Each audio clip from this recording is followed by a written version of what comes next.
The world you experience isn't simply there. It's a precise crystallization, a point where an infinite field of possibility collapses into solid form. Think of it like a projector light holding an image steady on a screen. Every detail, every shadow, every fleeting moment is held in place by an unseen force. This is the rendering point. It's where your consciousness, your very expectation, acts as the ultimate filter, solidifying the fluid into the fixed. What you perceive as real isn't a universal constant, but a finely tuned performance, staged just for you. This means your struggles, your cycles of repeating patterns, are not random acts of fate. They are deeply embedded within this rendering, playing out with chilling precision. You felt this loop, but never named it, never recognized its true orchestrator. And before we dive deeper, make sure you subscribe and turn on the notification bell. These revelations aren't random, and if this video found you, it was meant to. Now let's begin. The stability you crave is a direct consequence of how rigidly you hold this render in place. But what if the projector could be moved? What if the image could shift? We're about to peel back the layers of this stabilized reality, and next, we confront the unsettling truth. The observer isn't you, it's your identity mask. The observer isn't the core of who you think you are. It's not your soul or your deepest self. It's a sophisticated construct, an identity mask worn by your consciousness. This mask is crafted from years of beliefs, fears, agreements, and expectations, both conscious and subconscious. It's the face reality sees, and in turn, the face it reflects back to you. This mask isn't just a filter, it's a co-creator, dictating the very frequencies your reality tunes into. It decides what to notice, what to ignore, and what to manifest as undeniable truth. Every failure, every missed opportunity, every recurring relationship pattern, all are meticulously rendered through this identity. You are not observing reality, your identity is. It's the prism through which all potentials are forced, bending them into familiar shapes, cementing your current experience. This isn't neutral perception. It's deeply biased, constantly seeking to confirm its own existence. This mask ensures stability, yes, but at a cost. It prevents radical shifts, keeping you tethered to a previous version of yourself, even when you desperately desire change. But what if this mask isn't as solid as it seems? What power does it wield in locking you into endless loops? Next, we'll expose the lie of progress, why every shift feels like a loop. You climb, you strive, you feel the burn of self-improvement, only to find yourself back at a familiar crossroads. The themes repeat, the obstacles reappear, sometimes with new faces, but always with the same underlying energetic signature. You call it bad luck or a personal failing, but it's nothing of the sort. This persistent looping isn't a sign of your weakness, it's a symptom of your identity mask's persistence. Every shift you attempt is still being filtered through the same observer identity you're trying to escape. It's like trying to change the film playing while still using the same old projector. The progress you perceive is often just a slightly better rendered version of an old pattern. You haven't truly moved beyond the vibrational signature, you've simply polished its surface. The core mechanism of observation remains unchanged, ensuring the script plays out again and again. This creates a sense of stagnation, a disheartening feeling that you're always running in place. But this isn't a flaw in you. It's a mechanical principle of perception at work. What if these loops are not just repeating, but actively reinforcing your current reality? Next, we'll uncover the feedback trap, how perception repeats what it sees. Your perception isn't just a window to reality, it's a microphone and a speaker. What you subconsciously choose to focus on, what your identity mask deems significant, gets amplified and sent back to you. This creates a powerful, self-sustaining feedback loop. If your identity mask expects struggle, it will actively seek out evidence of struggle, amplifying those signals in your environment. These observations then solidify, becoming another data point for your mask, reinforcing its initial assumption. It's a relentless cycle, a self-fulfilling prophecy played out in exquisite detail. This isn't about being positive or negative. It's a fundamental mechanism of observation. Your attention, guided by your mask, doesn't just record reality, it contributes to its ongoing construction. The more you see something, the more real it becomes, locking it into the rendered world. You are trapped not by external forces, but by the very filters of your own perception, constantly re-rendering the same scenes. But what is the specific mechanism that blocks out all other possibilities?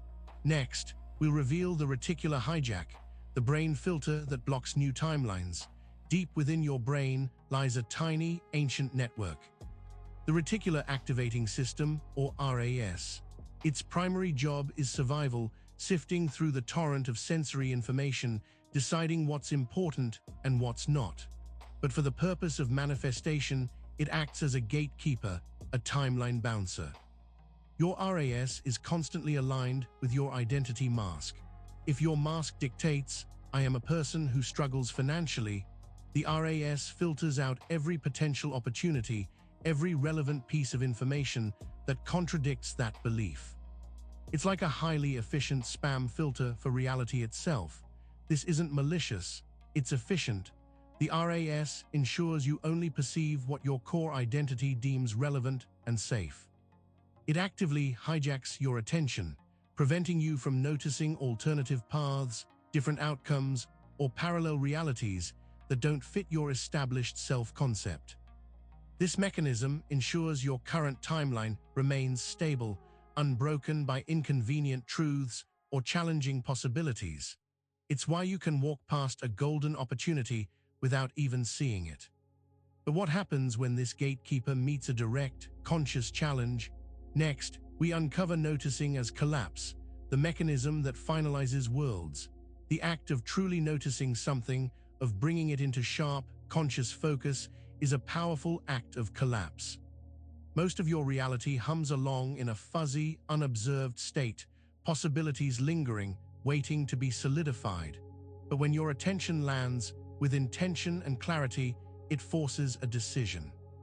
Think of it like a quantum particle existing in a state of superposition until observed. The moment you actively, consciously perceive a specific outcome or a specific version of reality, you collapse all other potentials within that specific context. You finalize that world. This isn't passive observation, it's active engagement. It's the difference between vaguely being aware of a problem and fiercely illuminating its solution. This conscious noticing sends a signal, instructing the universe to render this specific version into tangible forms.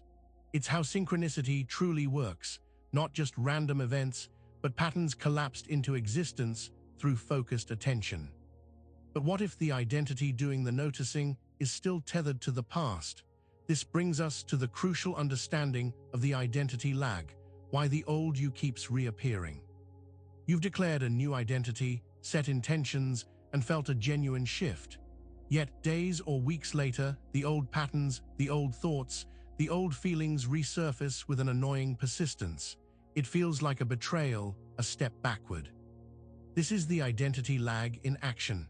Your subconscious, the deep operating system, doesn't instantly update. It's like an old computer program still running in the background, consuming resources and influencing the system even after you've installed a new one. The old identity, the deep-seated identity mask, has momentum. It's a ghost in the machine, a shadow self that continues to send signals to the reticular activating system, insisting on rendering its familiar reality. This lag isn't a failure, it's a natural delay in the system's complete overhaul. The energetic patterns established over years don't vanish overnight. This lag is precisely why trying harder often makes things worse. You're inadvertently feeding the old identity, reinforcing its power in the system. But if trying isn't the answer, what is? Next, we reveal the myth of trying, why effort amplifies the wrong feed. You've been taught that effort, struggle, and sheer willpower are the keys to achievement. For external physical tasks, this holds true. But in the realm of quantum manifestation, trying, often becomes a self-defeating loop, amplifying the very reality you wish to transcend. When you try to manifest, you implicitly acknowledge and focus on the absence of what you desire. Your energy, your attention, becomes anchored in the current lack. This active engagement with what isn't there, ironically, locks it in place. The observer identity, still tethered to the old story, perceives the trying as confirmation of the current struggle. Your effort, instead of propelling you forward, inadvertently feeds the old reality. It's like frantically paddling against a strong current, inadvertently strengthening the current itself with every stroke. The universe responds not to your desire, but to your energetic signature of lack and struggle. This loop of effort and frustration is a profound signal that you're engaging with the issue from the wrong energetic plane. So, how do we break free without trying? The answer lies in micro-experiments. Proving that your observer shifts the map. To truly understand your power, you must conduct micro-experiments. Start with small, inconsequential things. Intend to see a specific, unusual color car. Expect a forgotten friend to text you. Visualize finding an object you casually lost. These are not grand manifestations, they are simple tests of your observer's power. When you genuinely expect it, without attachment or trying, you'll notice it. The unusual car appears, the text arrives, the lost item is found in an obvious place. Each successful micro-experiment creates a crack in the old belief system. It's undeniable proof that your attention, your conscious expectation, does shift the map of reality. These aren't coincidences. They are direct collapses, guided by your newly honed observation. This cumulative evidence begins to erode the foundation of your old identity mask, showing it what is possible. It's how you retrain your reticular activating system. But what happens when the fabric of your perceived reality starts to show the strain? Next, we explore symbolic cracks, when reality shows it's only pretending. As your observer shifts, even subtly, the old, stable reality begins to stutter. You might experience intense déjà vu, impossible synchronicities, or a feeling that time itself is warping. These aren't glitches, they are symbolic cracks appearing in the facade. It's as if the backdrop of your world is showing its seams, revealing the underlying projection. Flickering lights, repeated numbers, unexpected echoes of conversations, objects appearing out of nowhere or disappearing without a trace. These are reality's subtle warnings. The universe is signaling that the old rendering is losing its grip, losing its coherence. The stability you once took for granted is faltering because your observation, your identity, is no longer holding it with the same conviction. The old reality is only pretending to be solid. These cracks are not causes for alarm, they are invitations. Invitations to step into a new, more malleable reality. But how do you step through these cracks without falling back into the old narrative? Next, we learn to act from rendered. The timeline only collapses forward. You cannot force a new reality into existence by acting from the old one. This is crucial. Imagine you're writing a new chapter in a book. You don't keep reading the old chapter while trying to write the new one. You must act as if the new reality is already fully rendered.